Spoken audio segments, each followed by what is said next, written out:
इस वक्त की जो खबर है वो मेरठ से है। मेरठ में चोरों ने गहनों की दुकान लूटने का प्लान तो बना लिया, लेकिन दुकान लूट नहीं पाए। क्या है ये पूरा मामला, आपको दिखाते हैं 90 सेकंड में।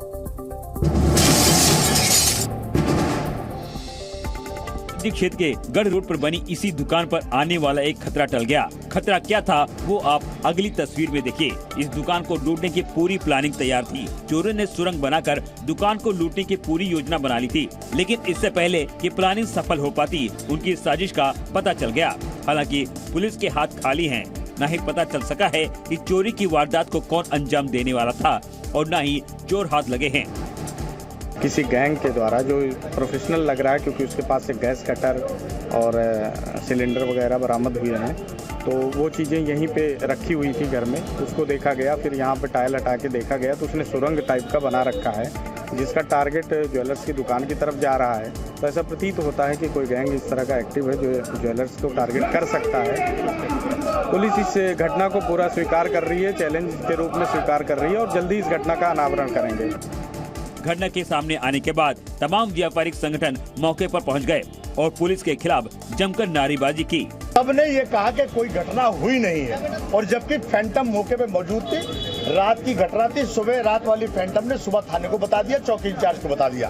किसी ने मौका मुआयना करने की कोशिश नहीं की और इस तरह की लापरवाही चौकी इंचार्ज और इंस्पेक्टर के स्तर पे हुई है। मुझे बताया गया कि चौकी इंचार्ज ने सबको गुमराह किया।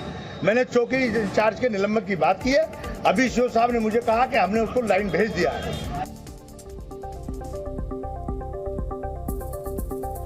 और कानपुर में एक दुल्हन के लिए दो दूल्हे बारात लेकर पहुंच गए और इसके बाद शादी समारोह में जमकर बवाल हुआ। आप देखिए रिपोर्ट।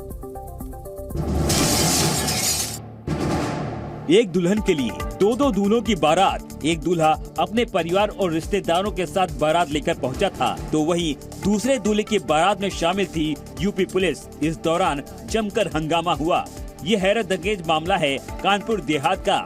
इसी दौरान रामसिंह नाम के शख्स के साथ पुलिस गेस्ट हाउस पहुंचती है और शादी को रुकवा देती है। पुलिस के मुताबिक दुल्हन की शादी पहले ही रामसिंह से हो चुकी है। ज्योति का मेरे को फोन करती हैं, बोलती हैं कि ऐसा ऐसा है, तुमने तो मेरी जिंदगी बर्बाद कर दी और अब मैं शादी यहीं करूंगी, चाहे जो हो जाए, मैं तुम्हारे पास अब कभी लौट के नहीं आऊँगी।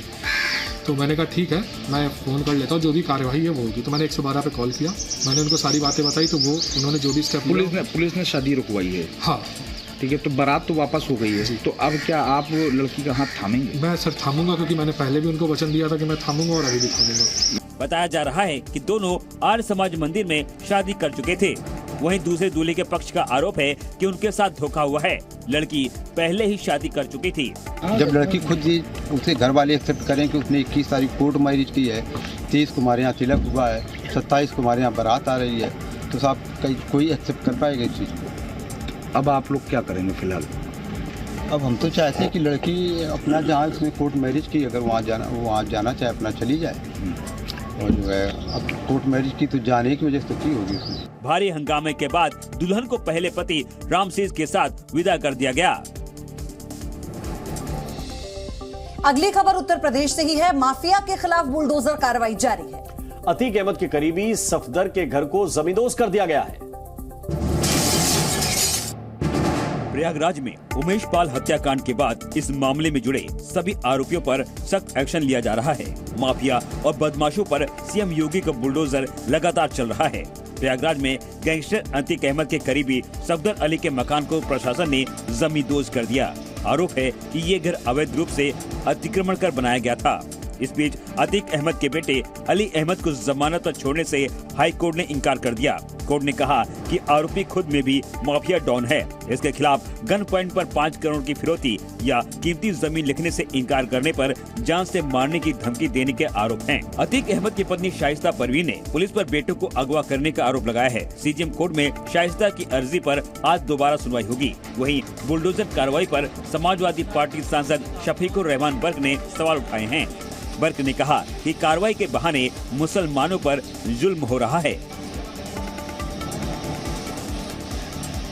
कॉन्स्टिट्यूशन ऑफ इंडिया मौजूद है, तो उसके मुतालिक जो भी सजा हो सकती है उस सजा दिलाइए आप। लेकिन ये बुलडोजर की कार्रवाई जो ये कोई सज़ा नहीं है, ये तो जुल्म है और ख़ास तौर से मुसलमानों के साथ जुल्म हो रहा है। क्यों किसी का मकान गिराया जा रहा, उसके खिलाफ जो कानून हिंदुस्तान में मौजूद है, कानून के खिलाफ अगर उसने कोई जुर्म किया है तो कानूनी उसको सजा भी होनी चाहिए। और केरल के राज्यपाल आरिफ मोहम्मद खान ने यूपी के बरेली में एक कार्यक्रम के दौरान कहा है कि देश में पैदा होने वाला हर शख्स हिंदू ही है। और साथ ही उन्होंने कहा कि कुरान कभी भी कत्लेआम की सलाह नहीं देता। केरल की राज्यपाल आरिफ मोहम्मद खान ने कहा है कि देश में पैदा होने वाला हर शख्स हिंदू है। दरअसल गुरुवार को बरेली में दरगाह आला हजरत से जुड़े मौलाना शहाबुद्दीन बरेलवी की किताब का विमोचन करने पहुंचे थे। इस दौरान उन्होंने ये बात कही। मैं मानता हूँ हिंदुस्तान में पैदा होने वाला, हिंदुस्तान में रहने वाला, हिंदुस्तान की जमीन का अनाज खाने वाला, हिंदुस्तान का पानी पीने वाला हर किसी को यह हक है कि वो हिंदू कह सके अपने आप। साथ ही उन्होंने कश्मीर मुद्दे पर अपनी नाराजगी जाहिर करते हुए कहा कि कुरान कभी भी कत्ले आम की सलाह नहीं देता। कुरान में हमेशा शांति की ही बात लिखी है। दुनिया में इतनी बड़ी तादाद है, वो किताब उनका अकीदा है, उसे वो अगर मैं संस्कृत का लफ्ज इस्तेमाल करूं तो अपौरुष मानते, वही मानते, खुदा की किताब मानते हैं, खुदा का कौल मानते हैं। उसकी शुरुआत हुई इससे है, पढ़ो। उन्होंने इस बात पर भी जोर दिया कि लोगों को सभी धार्मिक ग्रंथ पढ़ने चाहिए ताकि उन्हें ज्ञान मिले। और वहीं बागेश्वर धाम के बाबा धीरेन्द्र शास्त्री के भाई को जमानत मिल गई है। उस पर दलित परिवार को बंदूक की नोक पर धमकाने और मारपीट का आरोप है। बागेश्वर धाम के पीठाधीश्वर धीरेन्द्र कृष्ण शास्त्री के भाई शालिग्राम को पुलिस ने गुरुवार को गिरफ्तार कर कोर्ट में पेश किया। पुलिस ने कोर्ट से शालिग्राम को न्यायिक हिरासत की मांग की, लेकिन दोनों पक्षों की दलीलें सुनने के बाद कोर्ट ने आरोपी शालिग्राम को जमानत दे दी। शालिग्राम का कुछ दिनों पहले एक वीडियो वायरल हुआ था, जिसमें वो सिगरेट पीते हुए और हाथ में कट्टा लेकर एक शादी समारोह में लोगों को धमकाते नजर आया था। वायरल वीडियो और परिवार की रिपोर्ट के आधार पर शालिग्राम पर मारपीट, धमकाना, जान से मारने की धमकी का केस दर्ज किया गया था। शालिग्राम पर SC/ST अधिनियम की धाराओं के तहत भी केस दर्ज हुआ था। बागेश्वर धाम से शालिग्राम जी को उनको गिरफ्तार किया गया था 25-27 आर्म्स एक्ट और 323, 294, 506 भी के तहत। साथ में एक आरोपी, अन्य आरोपी को भी गिरफ्तार किया था, स्पेशल कोर्ट में पेश किया, चूंकि उसमें हरिजन एक्ट के मामले दर्ज किया गया था और उसके तहत यहाँ पर सुनवाई हुई। CL पटेल साहब वकील साहब थे, उन्होंने उसमें अपनी बहस की और इस उपरांत न्यायालय द्वारा आदेश पारित की 25,000 रुपए की जमानत का आदेश पारित किया गया है। कानून निष्पक्षता और पारदर्शिता की गहराई से इसकी जांच करें। हम कतई गलत के साथ नहीं है, जो करेगा सो भरेगा, हम सत्य के साथ हैं। और दिल्ली में JNU में प्रशासन ने नई गाइडलाइंस लागू कर दी है। इसके विरोध में छात्र उतर गए हैं और इससे मानने से ही इनकार कर दिया है। जवाहरलाल नेहरू यूनिवर्सिटी में छात्रों के लिए नई गाइडलाइन लागू की गई है, जिसको लेकर अब विरोध शुरू हो गया है। इसके मुताबिक अगर कोई छात्र कैंपस के अंदर प्रदर्शन करता है तो उस पर भारी जुर्माना लगाया जाएगा। इतना ही नहीं, प्रदर्शन के दौरान अगर कोई झड़प होती है या फिर किसी लेक्चरर या प्रोफेसर के साथ बहसबाजी की जाती है तो छात्रों को निष्कासित तक किया जा सकता है। इन गाइडलाइंस का छात्र विरोध कर रहे हैं। इस नए दिशा निर्देशों को छात्र तोकलकी फरमान बता रहे हैं। उनकी इंटेंशन सजा देने में नहीं है, सजा दिलवाने में है। किनके लिए? जो उनके विरोधी है। और उनकी एग्जीक्यूशन किनके लिए है? जो उनके विरोध है। अगर उनकी इंटेंशन रहती कैंपस में शांति के लिए तो इतने सारे जो ABVP के लोगों को हमने आइडेंटिफाई किया, तो नए कानून से क्या होगा? पुराने का ही तो आपने इस्तेमाल नहीं किया। ये सर्कुलर था, ये एंटी स्टूडेंट था इसलिए क्योंकि इसमें हमारे जो मौलिक अधिकार है, जो हमारे फंडामेंटल राइट हैं, उसका ये हनन कर रहा था। क्योंकि हमको संविधान ही एक फंडामेंटल राइट देता है कि हम अगर हमारे साथ इनजस्टिस हो रहा है तो हम अपनी बात को रख सकते हैं, हम प्रोटेस्ट कर सकते हैं। तो इसके लिए एबीपी ने कड़ा विरोध किया है। सुबह से हम लोगों ने इसके लिए अलग अलग तरीके से संघर्ष किया है। जेएनयू के ऑफिशियल ट्विटर से भी सर्कुलर आया है कि जो ये एंटी स्टूडेंट सर्कुलर था, इसको जेएनयू प्रशासन वापस ले रही है। हालांकि 48 घंटे में ही जेएनयू प्रशासन ने अपना फरमान वापस ले लिया। बिहार में शराब तस्करी रोकने के लिए अभियान लगातार जारी है। छापेमारी करके अवैध शराब की भट्टियां तोड़ी जा रही हैं। बिहार में अवैध शराब के खिलाफ एक्शन जारी है। गोपालगंज में अवैध शराब की कई भट्टियों को ध्वस्त कर दिया गया। जमीन के भीतर 100 लीटर कच्ची शराब जब्त की गई, जिसे नष्ट कर दिया गया। बताया जा रहा है कि होली के मद्देनजर खास तौर पर छापेमारी की जा रही है। ड्रोन के माध्यम से वहाँ छापामारी की है और घर का सर्च भी हुआ है। तो उसमें सैकड़ों लीटर जो है वो मूड़ का पास जिसे शराब बनाया जाता है, वो खेतों में मिला है, दबा के रखा हुआ था, उसको हम लोग नष्ट किया। छपरा में भी अंग्रेजी शराब से भरी एक नाव को जब्त किया गया है। नदी के रास्ते नाव के सहारे शराब की तस्करी की जा रही थी। इस नाव में शराब की 500 से ज्यादा बोतलें बरामद की गई हैं, जिसकी कीमत 5 लाख रुपए बताई जा रही है। इसका बाजार, जब शराब का बाजार मूल्य करीब हम लोग ने 5 लाख के आसपास आकलन किया जा रहा है और साथ में हम लोग पता कर रही है जिसकी भी इसमें संलिप्तता होगी उसमें पुलिस से मत कार्रवाई की जाएगी। बड़ी नाव के साथ एक छोटी नाव ट्रोजन करके लाई जा रही थी जिसमें शराब था। बड़ी नाव तो लगता है कि उस खाली था, क्योंकि उसको भ्रमित करने के लिए वो साथ में छोटी नाव बांध करके ट्रोजन करके ला रहा था। लेकिन हमारी टीम को देखते हुए बड़ी नाव फरार हो गई, तो हम लोग छोटी नाव ये यूपी के रास्ते आ रही थी, यूपी के थ्रू आ रही थी। और जो शराब जब्त हुआ है वो भी मेड इन यूपी है।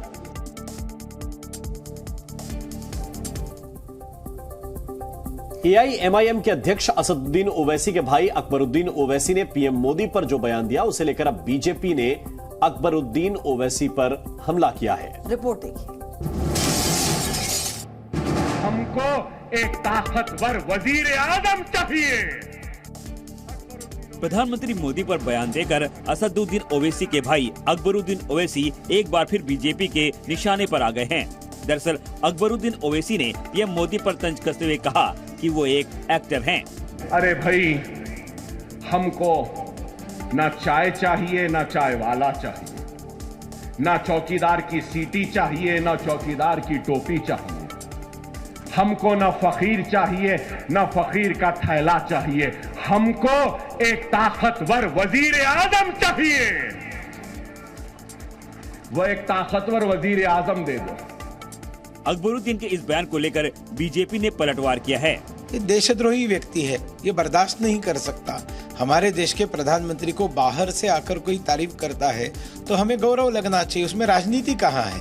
लेकिन जब वो इसके अंदर राजनीति करते हैं, और वही तो है ना जिन्होंने क्या क्या बयान दिए थे, 15 मिनट के लिए पुलिस हटा दीजिए तो हम दिखाएंगे क्या है, तो इनसे क्या आप अपेक्षा करो। ये लोग जो है सांप्रदायिकता फैलाने वाले लोग हैं, सांप्रदायिकता भड़काने वाले लोग हैं। अपने आप को मुसलमान समाज के आप नेता समझते हैं, लेकिन वास्तविकता ये है कि वो समाज भी समझ गया है कि नरेंद्र मोदी जी सबके हैं।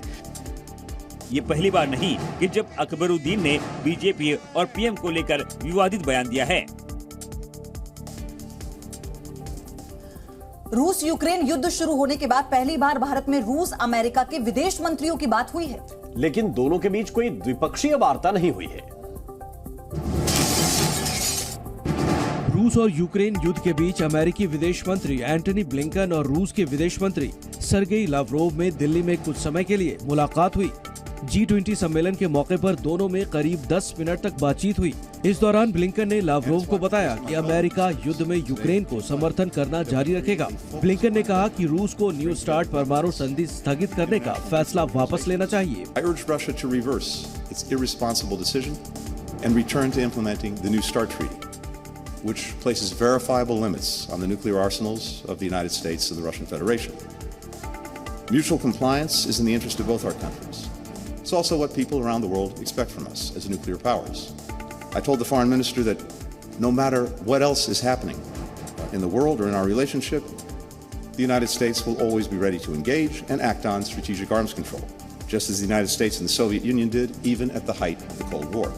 वहीं रूस के विदेश मंत्री लावरोव ने पश्चिमी देशों पर यूक्रेन को हथियार देकर युद्ध को भड़काने का आरोप लगाया। लावरोव ने कहा कि पश्चिम देश अभी भी वैश्विक समुदाय के हितों पर विचार किए बिना अपने हितों को बढ़ावा दे रहे हैं। इस दौरान लावरोव ने प्रधानमंत्री मोदी के बयान की सराहना की। President Modi, I think he presented balanced and responsible position, and in this address, he was not just speaking about some isolated individual situation because the West is trying to divide the geopolitical picture.